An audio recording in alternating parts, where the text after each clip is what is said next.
You know that feeling, right? That little jolt of panic when you almost lose your footing. It can feel like this silent predator, just waiting.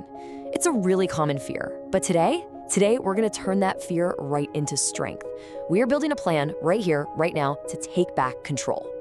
Okay, let's just get this straight from the get-go because it's the most important thing you'll hear today. Balance isn't some magic power that just fades away as we get older. No way. It's a skill. And you know what? Like any other skill, you can practice it, you can get better at it, and you can absolutely get it back.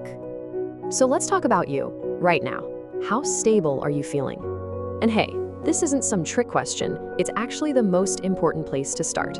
We're about to find out exactly where you stand, literally.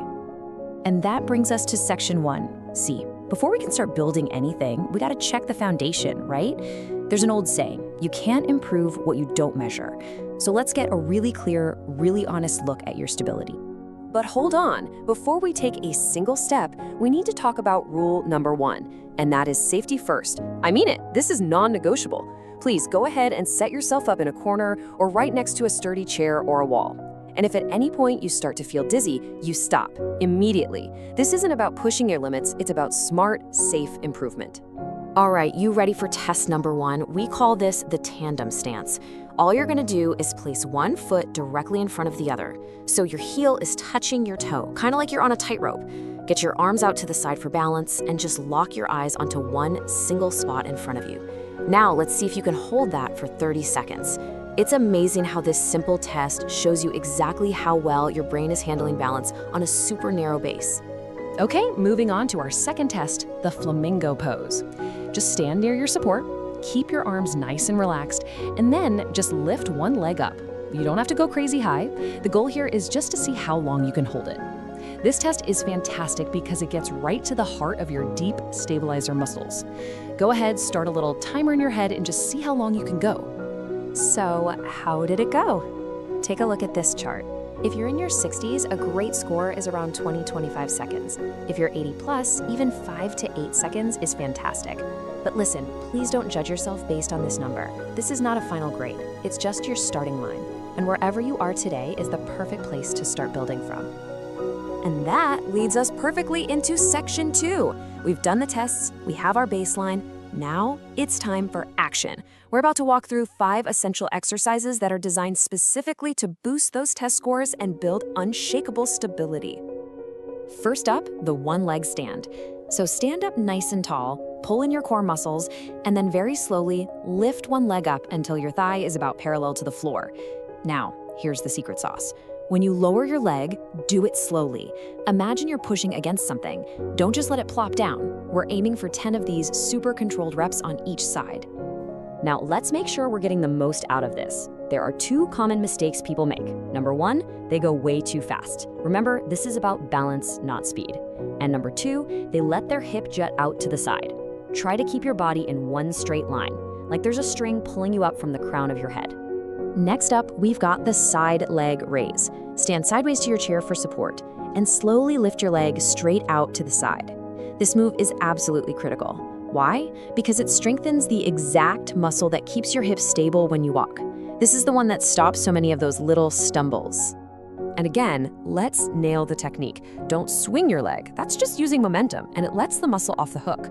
You also don't need to lift it super high like a ballet dancer. That just tilts your hips and defeats the whole purpose.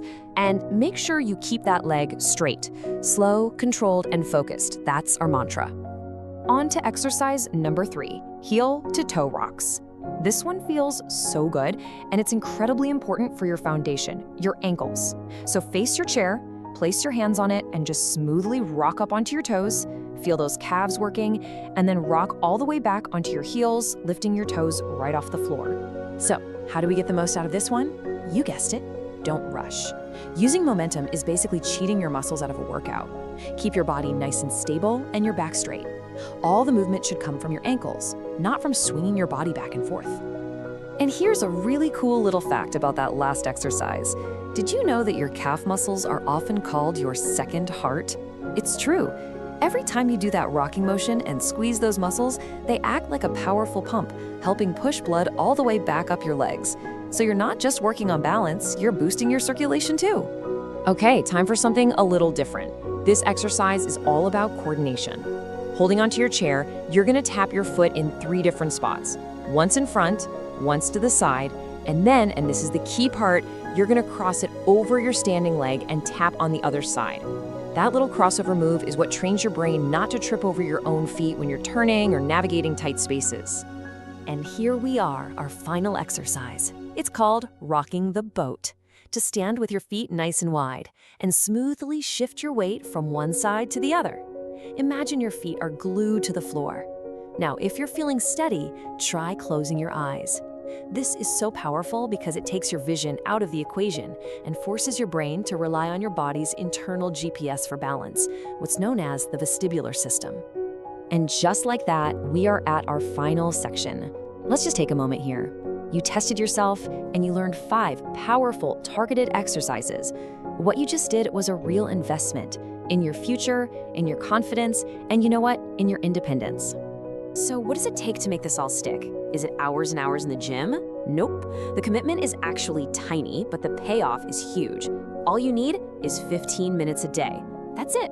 That's probably less time than you spend watching the evening news.